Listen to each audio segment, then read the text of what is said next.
자, 이제 오늘은 영어 성경 강해가 61강을 맞이하였습니다. 지난 강해는 60강까지 강해가 진행이 됐는데, 지난 강해와 이번 주 강해는 내용에 있어서 완전히 전환이 되었습니다. 그러니까 지난번까지는 우리가 야고보서를 함께 나누었고요. 오늘은 지난번에 예고해 드린 대로 오늘부터는 히브리서로 영어 강해를 함께 나누겠습니다. 지난 야고보서 강해는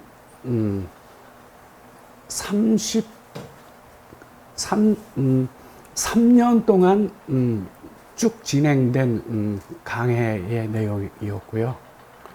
그리고 이제 오늘은 새로운 강해가 시작됩니다. 그러니까 히브리서 강해로는 오늘이 제1강이 되겠습니다. 오늘 강해 본문은 히브리서 1장 1절과 3절이 되겠고요.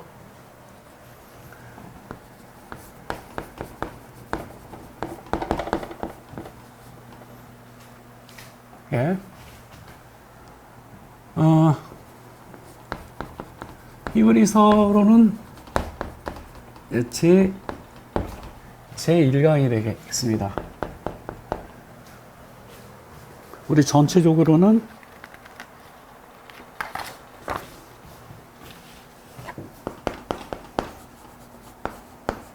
61강을 맞이하였고요.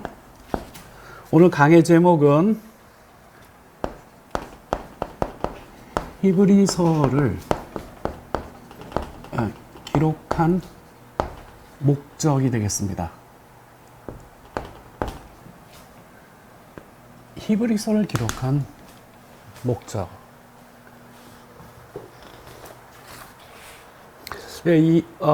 먼저 오늘 저는 이 도입 부분에서 세 가지 내용으로 미리 도입을 함께 할 거고요. 그리고 이 세 가지 도입의 내용이 완료된 이후에는 히브리서 본문에 대한 본격적인 강해가 이어지겠습니다. 오늘은 도입이 절반 5분의 2 정도에 해당이 되겠습니다. 도입을 이렇게 하는 이유는 이후에 이어지는 히브리서의 원 본문의 내용을 우리가 이해하는 데 있어서 준비하는 의미가 있습니다. 우리가 이걸 어떻게 이해하고 받아들여야 되느냐. 물론 이 서신의 성격이라든가 여러 가지 것들을 우리 이 첫 시간에 함께 생각하는 것이 그 원래 그 순서이지만은 저는 강의 시간이기 때문에 그런 것들을 전체적인 것들은 생략을 하고 오늘은 꼭 필요한 부분만을 도입하려고 합니다. 히브리서 강해를 시작하기에 앞서서 두 가지를 소개하고 싶습니다. 하나는 이 히브리서라고 하는 이 서신의 슬로건이 있습니다. 슬로건.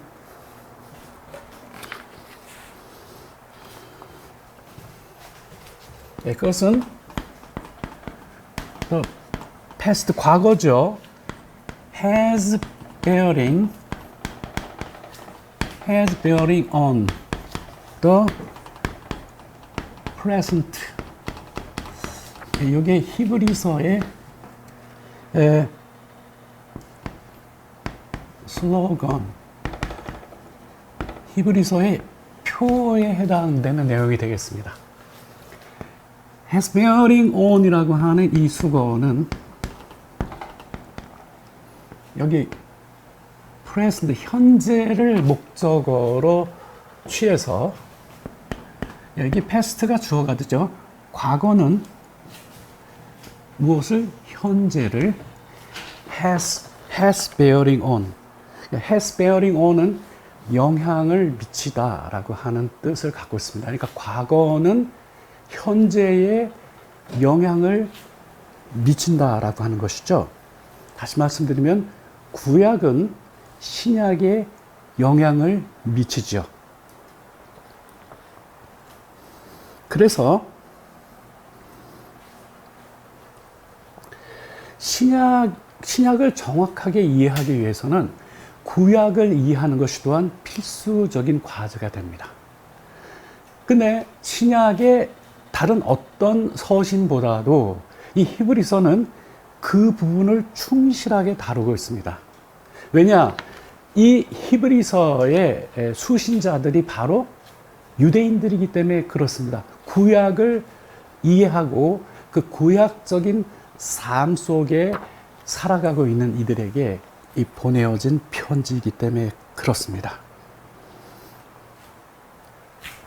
슬로건이 이렇게 되고요. 오늘 이제 히브리서를 기록한 목적이 있는데, 예. 이 목적을 표현해주는 대표적인 성구 하나를 확인하고 가겠습니다. 우리가 히브리서를 공부하는 이 변함없는 목표가 어디에 가 있느냐라고 한 것과 관련되어 있는 거죠. 이것은 히브리서 4장 11절 본문입니다. 히브리서 4장 11절. 이 본문은 Let us do our best to enter the rest. 여러분, 여기에 rest가 이게 안식이거든요. 안식.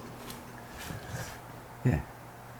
그러니까 to enter the rest 하면 안식에 들어가기 위하여.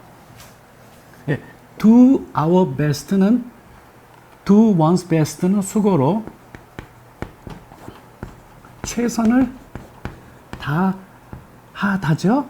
근데 여기 이제 let us에 걸려 있기 때문에 let us는 권유 내지는 권고를 표현하고 있기 때문에 최선을 다하자. 그 안식에 들어가기 위하여 최선을 다하자. 이것이 이 히브리서를 기록한 목적입니다. 이따 이것과 관련하여 좀 더 자세한 내용을 살펴보겠지만, 이 히브리서의 저자는 과거의 이스라엘 백성들이 이 안식에 들어가는데 실패하였다라고 하는 사실을 그들에게 상기시키면서 그 조상들에게도 안식에 들어가는 약속이 있었고, 오늘날 우리에게도 동일한 그 약속의 복음을 우리가 들었는데, 우리 조상들처럼 이 문제에 대해서 실패해서는 안 되겠다라고 하는 겁니다.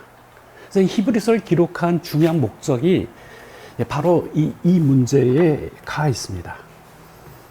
우리 4장 11절을 우리 한글 성경으로 봉독하면, 우리가 저 안식에 들어가기를 힘쓸지니, 이렇게 기록되어져 있죠. 안식에 들어가기를 힘써야 한다라고 하는 그런 내용입니다. 아까 말씀드린 것처럼 도입을 좀 하겠습니다. 왜냐하면 히브리서의 본문을 우리가 이해하는 데 있어서 기본적으로 예비적으로 알고 있어야 될 그런 내용들을 몇 가지 먼저 설명드리려고 합니다. 우선 첫 번째 우리가 살펴볼 일은 이 히브리서의 수신자들에 대한 겁니다. 그들이 누구인가? 당연히 그들은 히브리서니까 히브리인들, 다시 말씀드린 유대인들에게 보내는 서신이죠. 유대인들에게 보내는 서신인데, 이 유대인들은 어떤 사람들이냐? 너무 많은 내용들이 있지만 가장 중요한 골격만 확인을 하고 가도록 하겠습니다. 이 히브리인들은 누구냐 하면,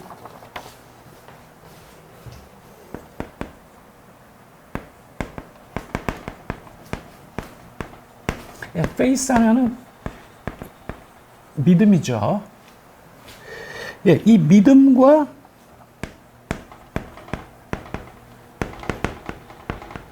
regulations라고 표현되어 있는데, 이거는 그들에게 부과된 여러 가지 그 규례가 있죠. 이거는 Old Testament, 구약의 믿음과 규례를 철저하게 지키고 사는 이들입니다. 그래서 이 히브리서를 우리는 어떻게 이해할 수 있냐면 바로 이러한 유대인들을 위하여 쓴 복음서다 이렇게 얘기할 수 있습니다. 또 우리와 같은 신약의 성도들에게는 구약과 신약을 균형 있게 바르게 종합적으로 이해할 수 있는 그런 내용을 제공한다는 면에서 이 히브리서는 의미가 있습니다.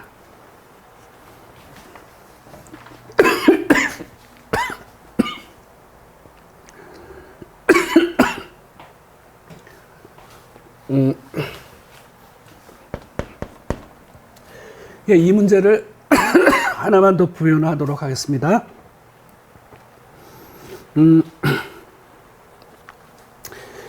예, 구약에는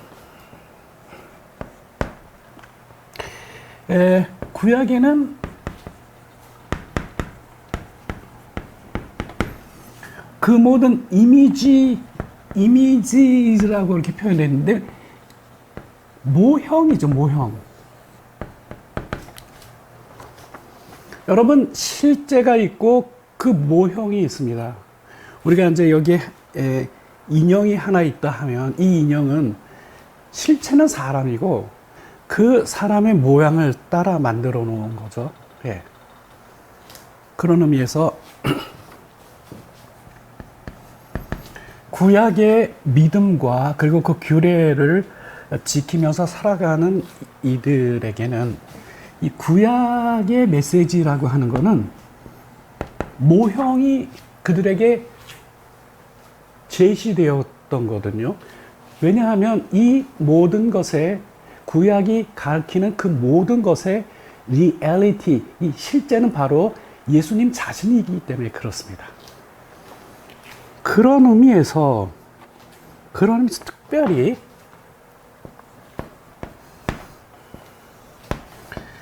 예수님이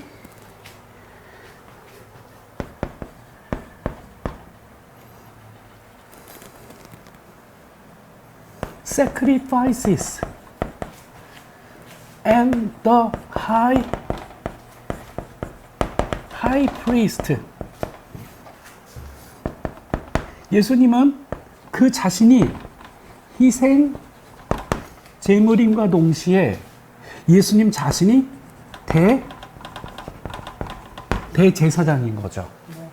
구약의 all the images, 그 모든 모형은 결국은 한마디로 말하면 무엇에 대한 내용들을 담고 있는 거냐 하면 바로 우리가 어떻게 하나님 앞에 우리의 죄를 용서함을 받을 수 있게 되는지, 예, 그것에 대한 것을 증거하고 있는 모형들이죠. 이 모형의 실체이신 분은 바로 예수님인데,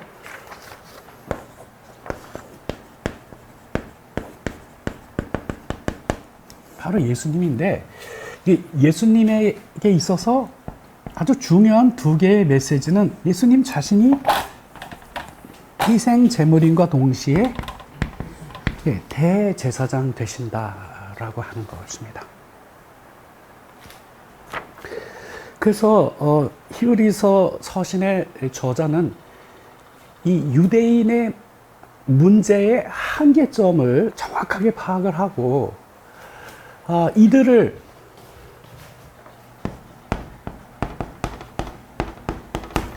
이 어둠으로부터 빛으로 어둠에서 빛으로 그들을 인도하기 위하여 이 서신이 기록되었습니다. 어둠에서 빛으로라고 하는 것은 다른 말로 바꾸면 모형에서 실체로이죠. 모형에서 실체로. 구약의 그 모든 제도들은 결국은 우리의 하나님의 어린 양, 예수님이 우리의 어린 양이시죠. 희생 제물이신과 동시에 대제사장 되신 이 예수님의 삶과 인격과 그의 생애 속에 모두 다 드러나 있는 것이죠. 그래서 유대인들은 모형에서 지금 실체로 나와야 되는 문제가 있습니다.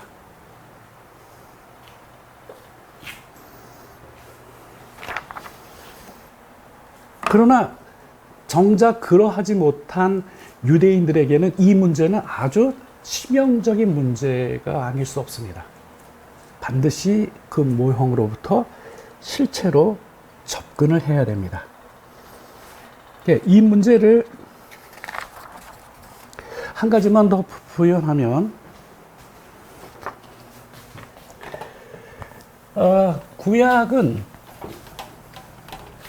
구약의 제도들이 그 제사와 관련된 그 모든 시스템은 핵심이 뭐였습니까?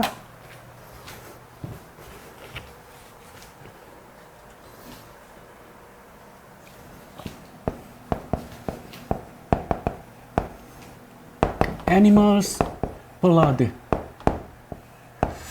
예, 동물의 피를 의지하였죠. 예. 그리고는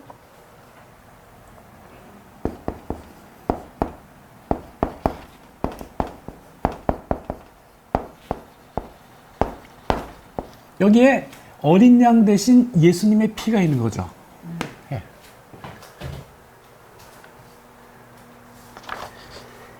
이 구약의 동물의 피와 그에 관련된 모든 제사의 제도는 곧 누구를 향하여, 누구를 가리키고 있냐면 바로 예수님 자신을 지금 가리키고 있는 것이거든요. 근데 이들은 예수님의 피보다 무엇을 더 의지하고 있는 거죠? 동물의 피를 의지하고 있습니다.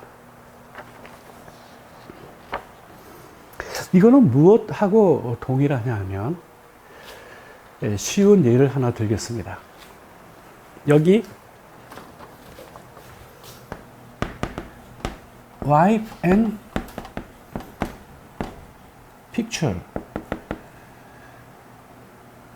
아내와 그 아내의 사진이 있습니다. 아내가 실체이죠. 그리고 그 아내가 등장하고 있는 사진은 그 아내의 모형이잖아요. 오케이? 예, 근데 어느 날 이 아내가 잠시 며칠간 떠나게 되었습니다. 예, 그 사이에 아내가 나 없을 동안 여기 내 대신 이 나의 사진을 바라보고 내가 돌아올 때까지 나를 생각해 주기를 원한다라고 떠납니다. 그리고 이제 정작 그 아내가 돌아왔어요. 아내가 집을 놓고 합니다. 톡톡. 남편이 나왔습니다. 근데 엄청 환영해 줄 걸로 기대했던 남편은 굉장히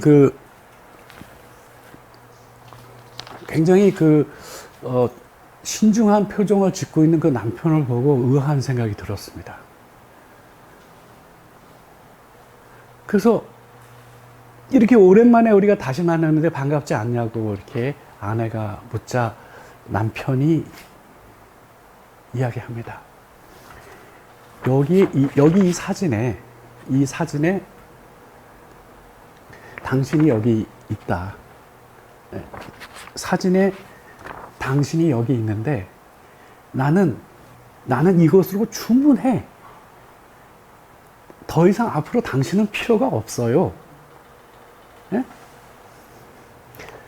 예, 그냥 비근한 예를 하나 들은 것이지만 모형에 실제가 아니라 모형에 집착하고 있는 이 유대인들은 바로 그런 입장에 있는 이들입니다.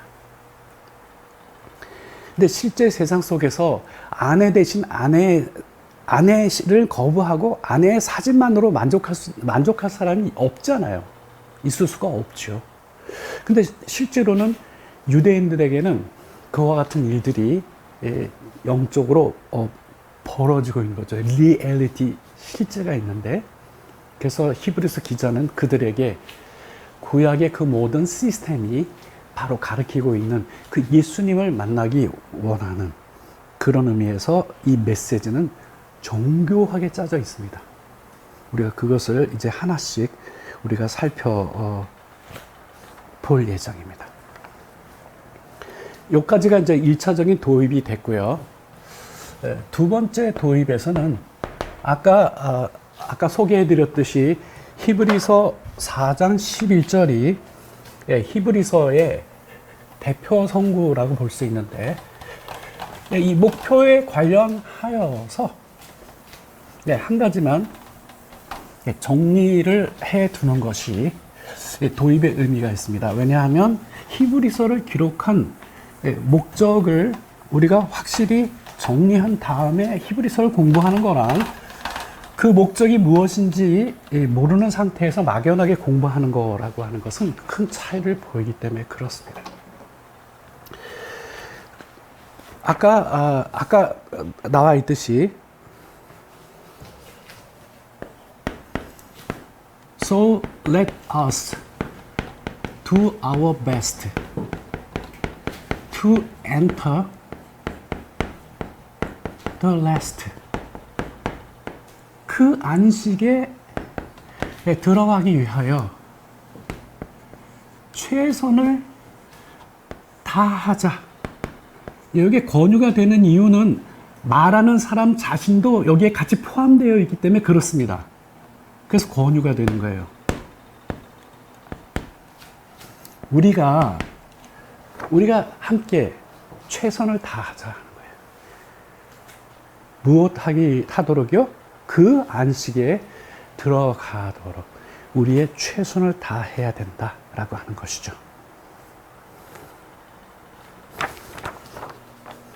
이 최선을 다하다라고 하는 것에 이 헬라어를 보면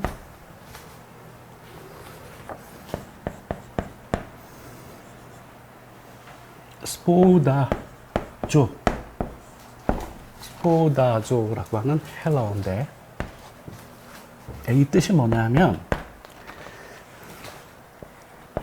act fervently예요. 이 act라고 하는 것은 활동하다, 행동하다인데 중요한 거는 이 부사가 함께 붙어 있다는 거예요. fervently.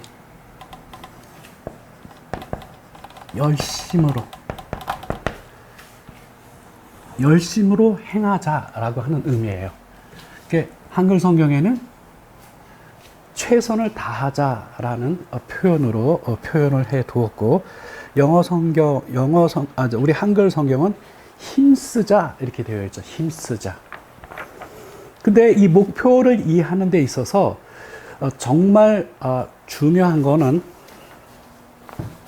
이것은 히브리서 4장 11절이고 이것의 전제에 해당되는 히브리서 4장 1절 본문과 함께 이 본문을 이해해야 돼요. 히브리서 4장 1절 본문입니다. 4장 1절 본문을 보면, 그러므로 우리는 두려워할지니 그의 안식에 들어갈 약속이 남아 있을지라도 너희 중에는 혹 이르지 못할 자가 있을까 함이라. 오케이, 이렇게 돼 있죠. 예? 예. 여기서 우리가 두 가지를 분명히 해야 돼요.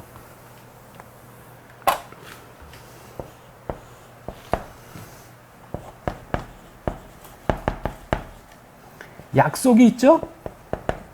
약속. 그리고 이 약속의 실제 내용은 그 안식에 들어가는 거예요.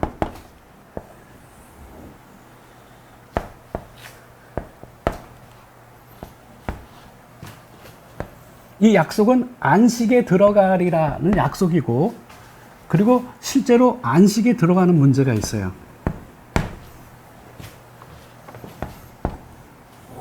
히브리서를 쓴 분의 이 핵심은 왜 이렇게 최선을 다하자,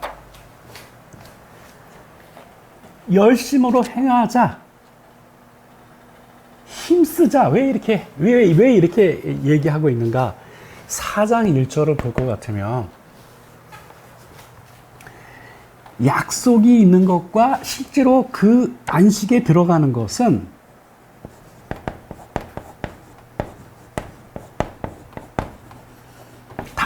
다른 이야기라는 거예요. 근데 대부분의 그리스도인들이 안식에 들어가리라고 하는 약속만 있으면 그것이 전부라고 생각해요. 히브리서의 저자는 뭘 얘기하고자 하냐면 안식에 들어가리라고 하는 그 약속이 남아 있다 할지라도 어떤 사람이 있어요? 들어가지 못하는 이들이 있다라고 하는 거예요. 오케이? 그러니까 그 약속이 있는 것과 그리고 실제로 들어가는 것은 이게 다른 이야기라는 거예요. 그렇기 때문에 어떻게 해야 되죠? 그 안식에 들어가기 위하여 최선을 다해야 돼요. 힘써야 하는 문제예요. 그래서 이거와 관련하여 바울도 빌립보서 3장 12절에 이렇게 얘기하였죠. 내가 이미 얻었다 함도 아니요, 온전히 이루었다 함도 아니라, 이렇게 돼 있죠. 근데 대부분이 나는 믿고 이제 천국 가, 나는 하나님 자녀가 됐어. 오케이, 이미 다 얻었다고 생각하고 온전히 이루었다라고 생각하는 경향이 너무나 많아요. 그리고 정작 하나님 자녀다운 삶의 행진에는 심각한 문제를 항상 함께 갖고 있는 채로 있어요. 정작 그 안식에 들어가도록 최선을 다하는 삶은 살지 않게 돼요. 여기에 마귀의 아주 고도의 전략이 숨어 있어요. 바울은 얘기합니다. 오직 내가 그리스도 예수께 잡힌 바 된 그것을 잡으려고 어떻게 해요? 쫓아가노라. 쫓아가노라.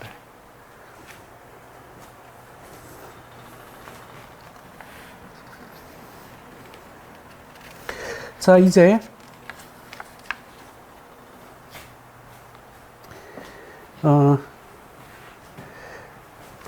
좀 전에 이제 히브리서를 기록한 목적은 4장 11절에 표현이 되어 있고, 11절의 중요한 전제는 방금 살펴봤던 4장 1절이라고 하였죠. 예. 2절 한 절만 더 살펴보고 가도록 하겠습니다. 4장 2절 말씀입니다. 우리도 복음 전함을 받은 자이나 들은 바 그 말씀이 그들에게 유익하지 못한 것은 듣는 자가 믿음과 결부시키지 아니함이라, 이렇게 되어 있죠. 예. 4장 1절에서는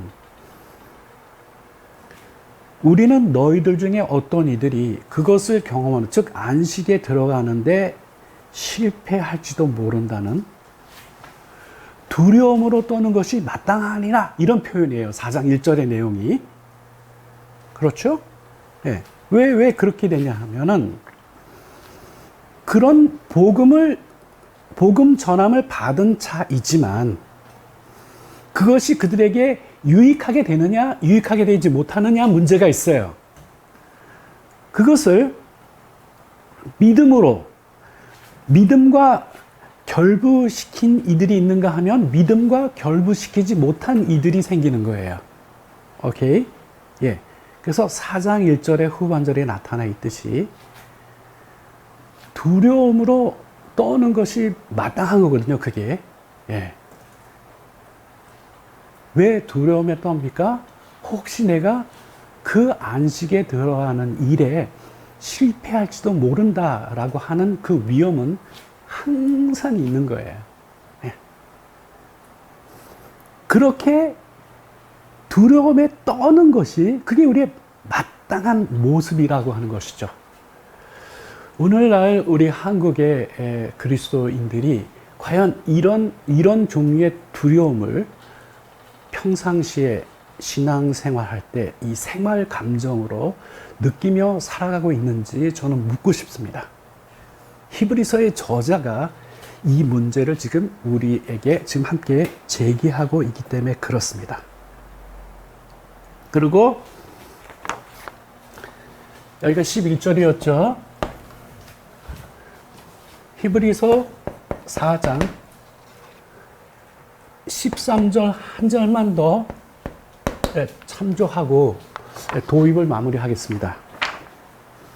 자, 4장 13절입니다.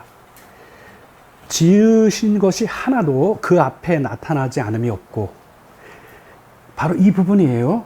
우리의 결산을 받으실 이의 눈앞에 만물이 벌거벗는 것 같이 드러나느니라, 이렇게 돼 있죠. 오케이? 예, 우리들의 삶의 맨 마지막에는 무슨 일이 있어요?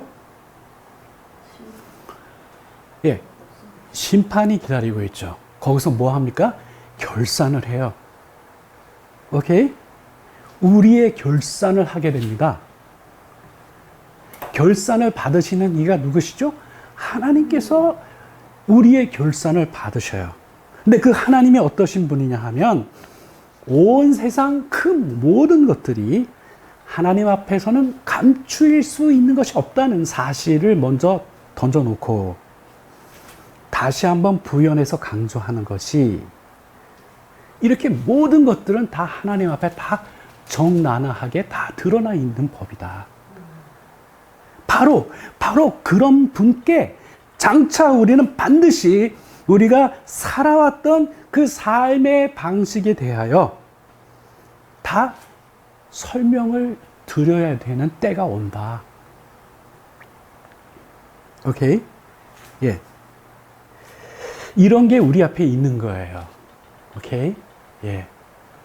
여러분, 우리는 결산해야 될 때가 옵니다.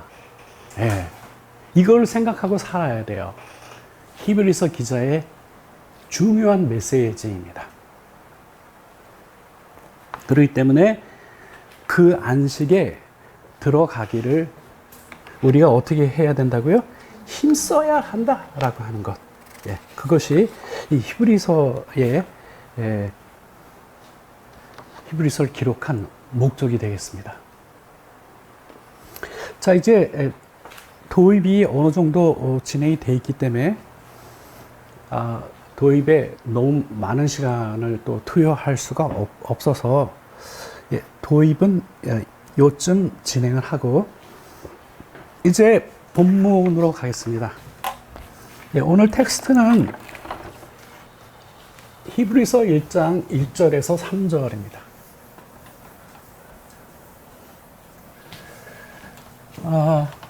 오늘의 제목은 히브리서를 기록한 목적이지만 오늘 우리가 택해 놓은 본문 히브리서 1장 1절과 3절에는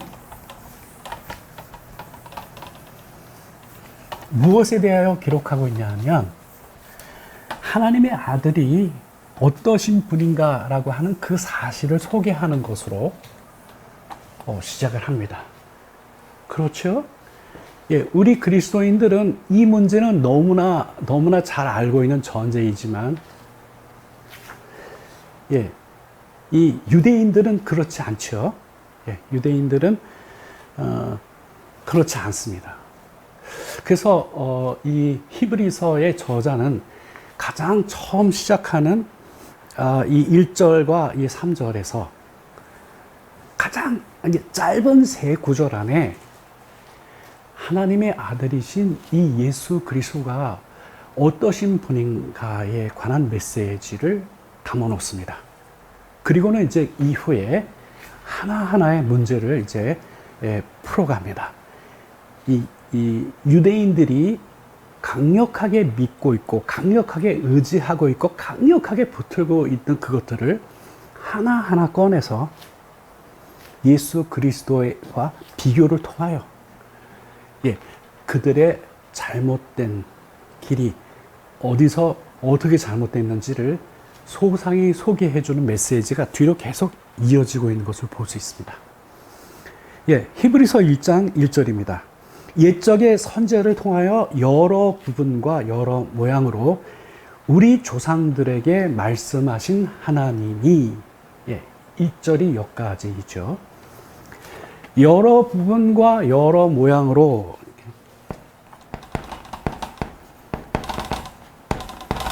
many times and in many ways, 여러 번, 여러 모양으로 이렇게 되어 있죠. 하나님이 선지자를 통하여 말씀하셨는데 여러 번 말씀하셨고 여러 가지 모양으로 말씀하셨다는 그거죠. 예, 이것을 정리를 하면 enough, 어떻게 해요? 충분히 말씀하셨고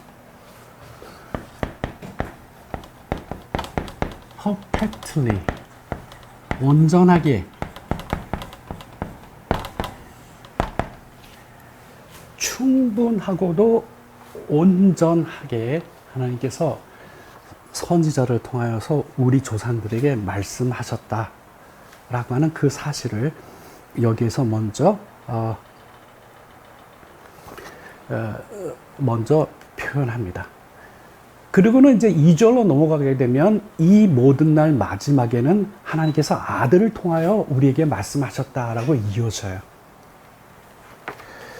근데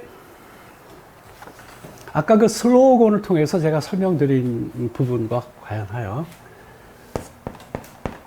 이 과거는요, 과거라고 하는 거는 뭐죠?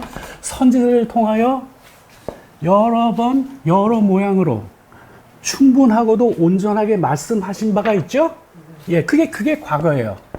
예, 그게 과거의 메시지죠. 이 과거는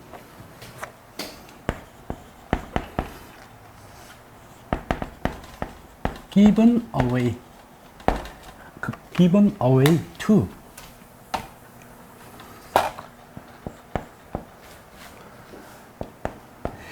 given away to는 뭐뭐에게 길을 내어주다라는 뜻이에요. 과거는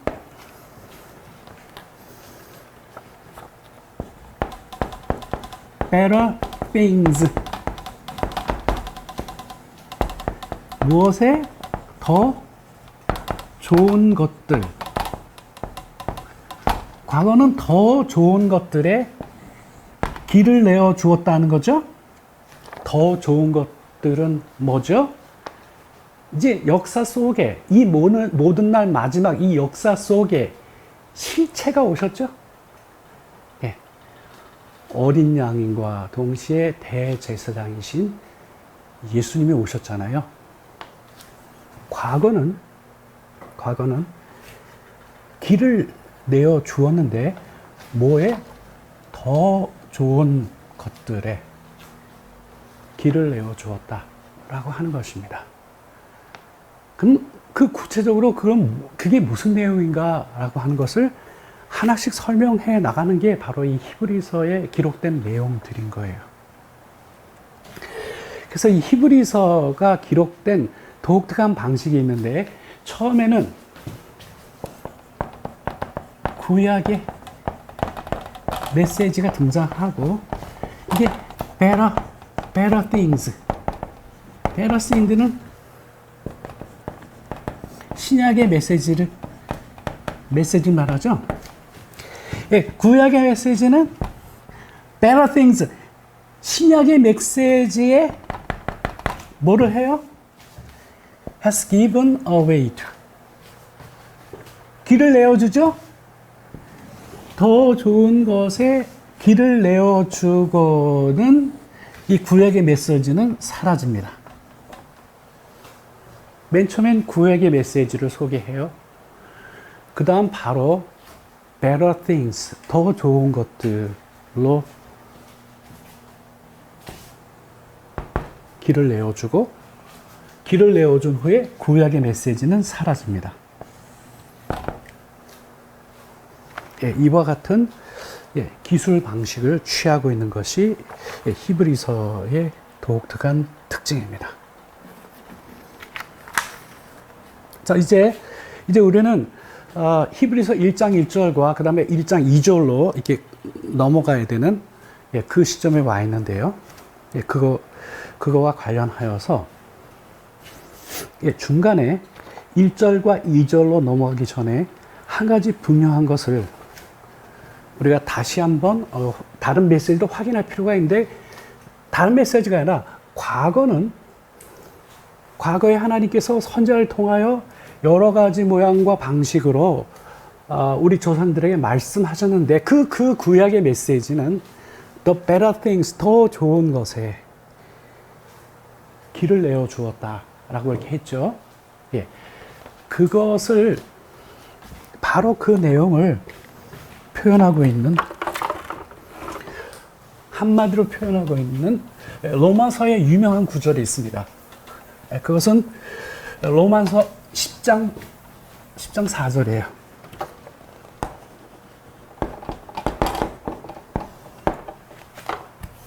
네, 로마서 10장 4절에는 그리스도는 모든 믿는 자에게 의를 이루기 위하여 무엇이 되었다? 율법의 마침이 되었다라고 하는 거예요. 로마서 10장 4절에 그리스도는 모든 믿는 자에게 의를 이루기 위하여 율법의 마침이 되시니라, 이렇게 되어 있습니다. 우리는 이 문제를 제대로 이해하려면 율법의 마침이 되다라고 하는 것이 뭘 의미하는지 그걸 포착해야 되겠고, 궁극적으로는 사실 이 의롭게 된다라고 하는 것이 뭘 말하는가, 이거를 이해하는 일도 굉장히 중요한 문제가 됩니다. 복음 이해에 있어서 의롭게 된다라고 하는 것이 뭘 말하는지를 이해하는 것은 너무나도 중요한 문제입니다. 예, 앞으로 히브리서를 우리가 쭉 다루면서 계속적으로 이 문제를 좀 더 깊이 심층적으로 계속해서 다뤄갈 예정입니다. 자, 우선 율법의 마침이 되시니라라고 하는 그 얘기가 뭐냐?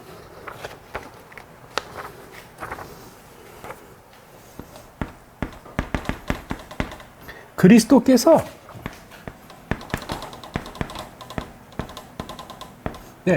이 already는 부사죠. 이미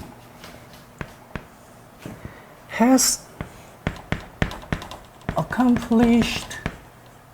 accomplish라고 하는 거는 성취하다죠. 뭘 성취했냐? The purpose.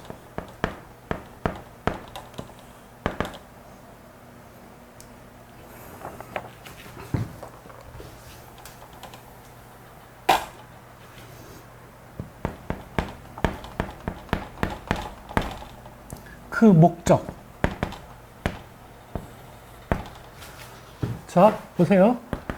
그리스도께서는 already, 이미 목적을 어떻게 하셨어요? has accomplished, 성취하셨어요. 이게 율법의 마침이 된다라고 하는 것은 그리스도께서 하나님께서 율법을 제정하여 구약 시대에 구약의 이스라엘 백성들이 그 율법을 지키도록 하신 그 근본 목적, 바로 그 목적을 어떻게 하셨어요? 성취하셨어요. 오케이? 그래서 그리스도가 율법의 마침이 된 거예요. 그 율법이 지향하는 그 목적을 그리스도께서 성취하셨기 때문에 중요한 거는요.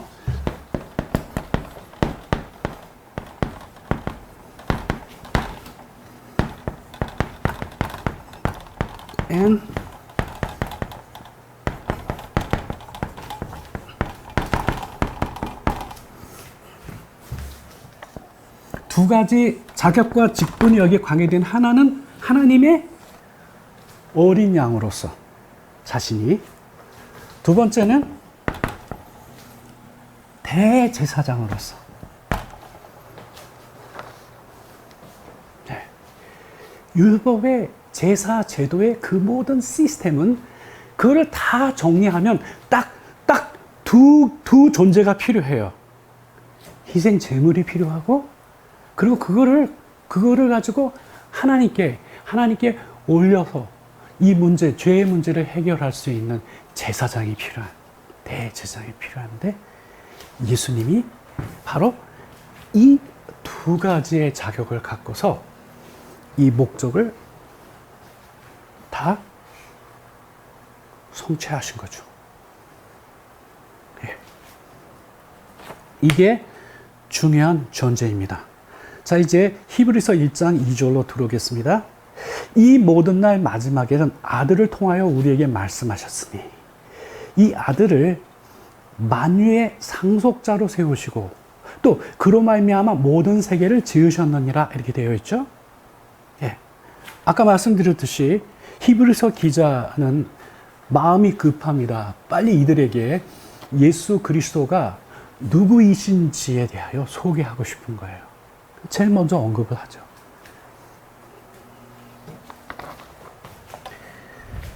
이 구약의 그 모든 목적을 그리스도께서 이미 성취하셨거든요. 하나님의 어린 양으로서 또 대제사장으로서.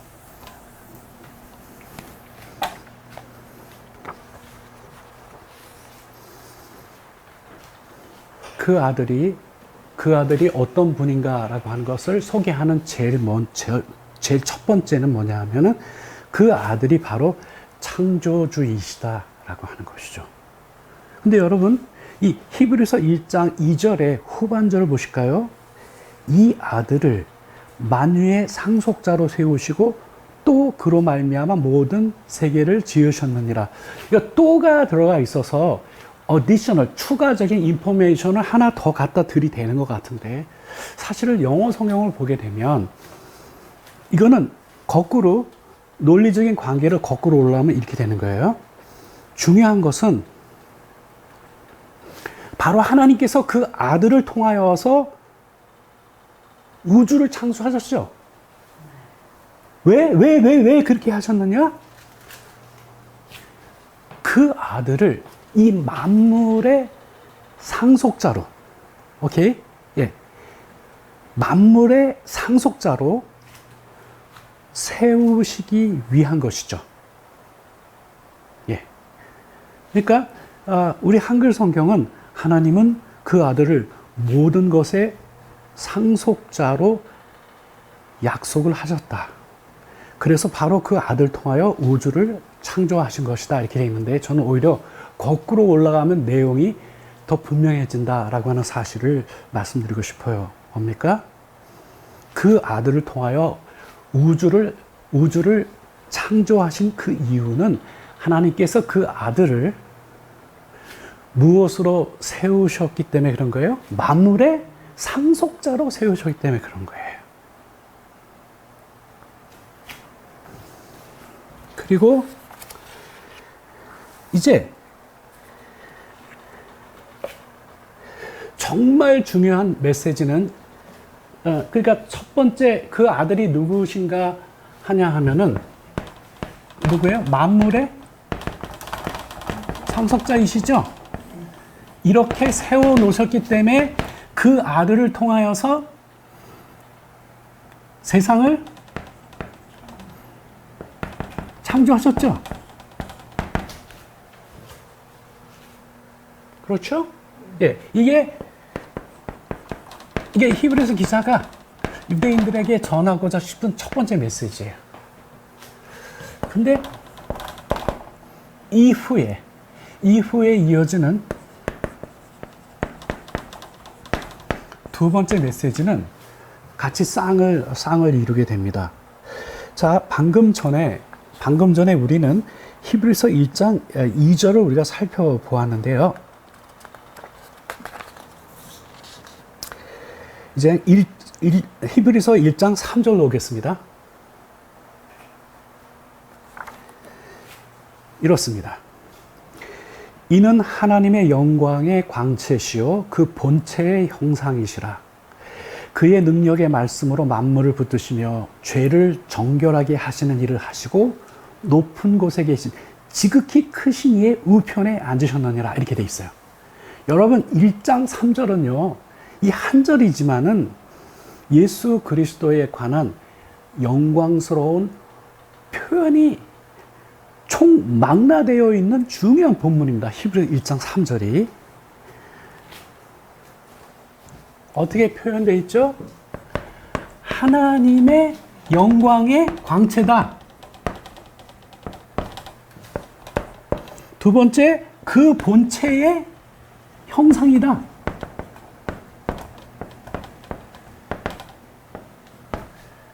여러분, 그 본체의 형상이다라는 이 표현과 관련하여 우리가 알아야 할 것이 있어요.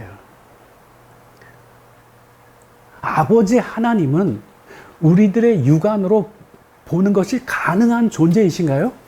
아닙니다. 절대로. 그러나 예수님은 이 땅에 오셨죠. 그렇죠? 이 땅에 오셔서 실제로 모든 사람들이 눈으로 그분을 볼 수 있었잖아요. 그렇죠? 예. 그 본체의 모습인 거예요. 예? 그리고 바로 이어서 하는 것이 그의 능력의 말씀으로 만물을 어떻게 해요? 붙들지요. 예, 붙들지요. 자, 이게 그러니까 만물을 보존하고 계신 이도 누구예요? 바로 예수 그리스도라고. 하나님의 아들이신 예수 그리스도가 바로 그런 분이시라는 거예요. 그리고 중요한 메시지는 히브리서 1장 3절 후반절인데 중반절이 초반절, 중반절, 후반절 셋을 나눠서 히브리서 1장 3절 중반절과 히브리서 2장 후반절로 이렇게 좀 나눠져 있는데 메시지가요. 네, 요거를 잠깐 소개하면서 정리를 하겠습니다.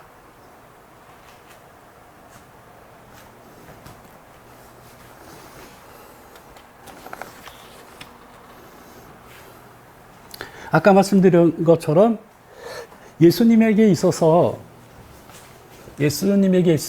두 가지 중요한 직책이 있었어요. 하나님의 어린 양이시면서 대제사장이시잖아요.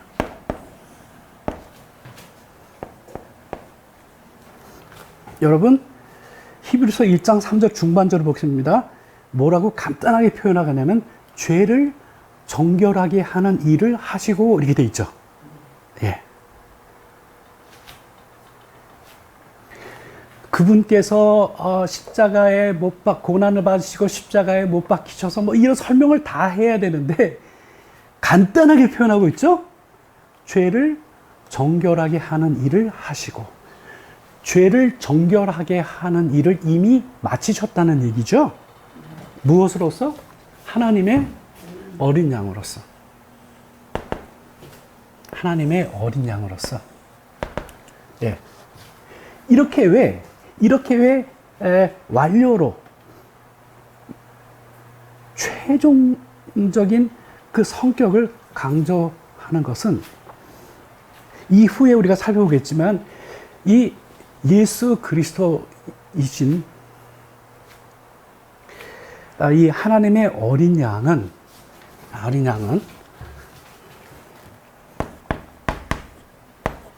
once for all time이죠.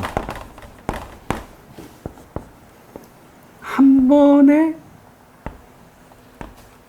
영단번에라고 표현하기도 하고, 그렇죠? 예, 한 번 하나님께 바쳐졌는데 모든 때를 위하여 들이신 바 된 것이죠. 그래서 저는 이거를 좀 풀어서 어떻게 해요? 단번에 영원히 우리의 죄의 문제를 위하여 하나님께 자신을 하나님의 어린 양으로서 단번에 드리고 영원히 드리신 거예요. 그렇죠? 예. 그 이후에는 이 최종성에 모든 것이 기초합니다. 예, 지금 시간이 거의 다 됐기 때문에 방금 전이 히브리서 1장 3절 중반절이고 이제 뭐가 남았냐면 후반절이 남았어요. 히브리서 1장 3절 후반절의 메시지예요. 후반절 보시죠. 높은 곳에 계신 지극히 크신 이의 우편에 앉으셨느니라 이렇게 돼 있죠. 네, 요거는 뭐와 관련되어 있냐면은 하이 프리스트 대제사장직을 지금 가리키고 있는 거예요. 예.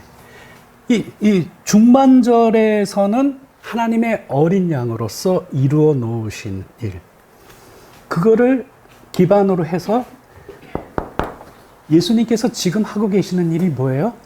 대제사장으로서 우리를 위하여 중보하고 계시다라고 하는 이 사실이 너무나 중요한 문제가 돼요.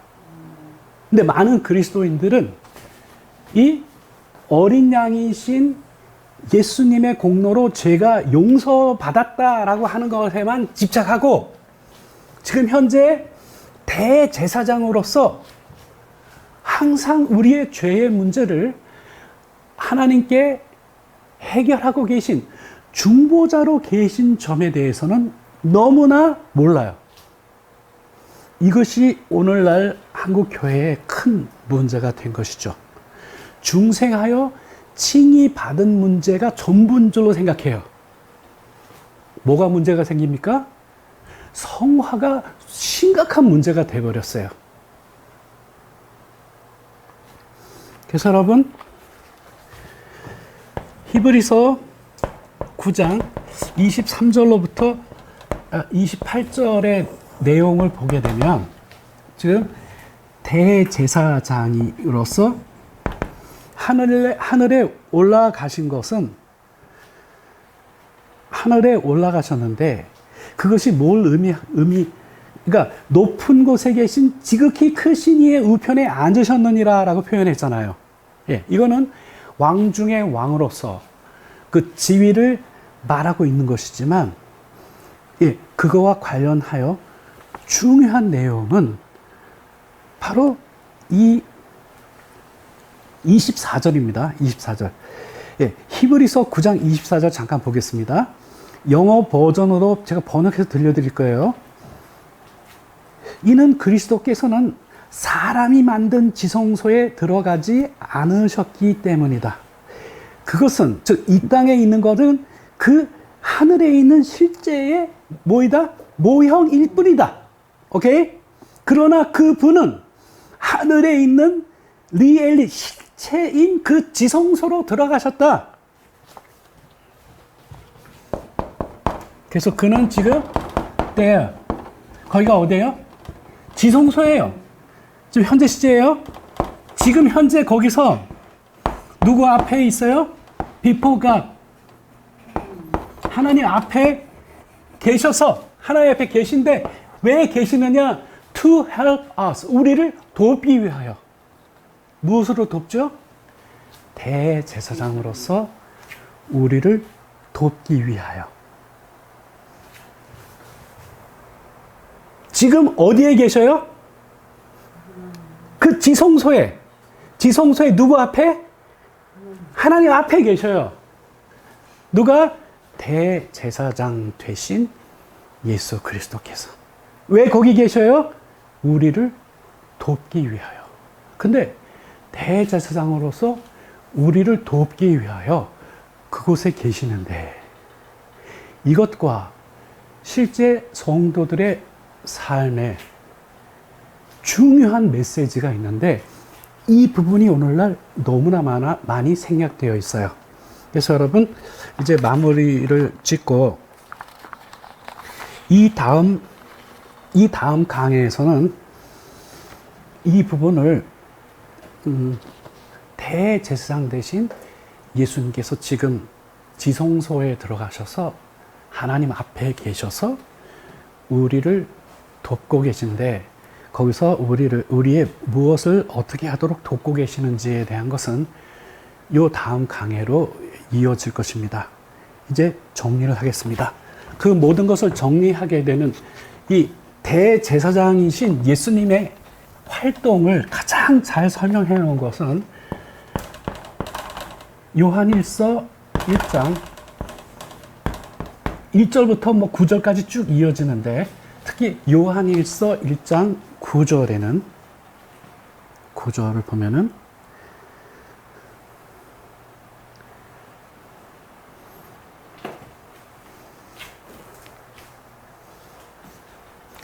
거기에 내용을 보게 되면 죄를 우리가 자백하는 것이 굉장히 중요한 문제가 돼요. 일상생활 속에서. 그러면 모든 불의에서 우리를 깨끗하게 하시려는 거죠. 예. 누구에게 고백합니까? 우리의 중보자 되신 예수님께 고백하는 거죠. 대제사장이신 예수님이 어디에 계셔요? 바로 그 하나님 앞에 계셔서 자신의 피로 우리의 사건을 하나님께 간청 드리심으로써 우리를 도우셔서 모든 불의에서 우리를 어떻게 해요? 깨끗게 하시기 위하여 거기 계신 거거든요. 그러면 왜 이게 필요하느냐? 성삼위 하나님과의 신령한 교제 때문에 이게 필요한 거예요. 네.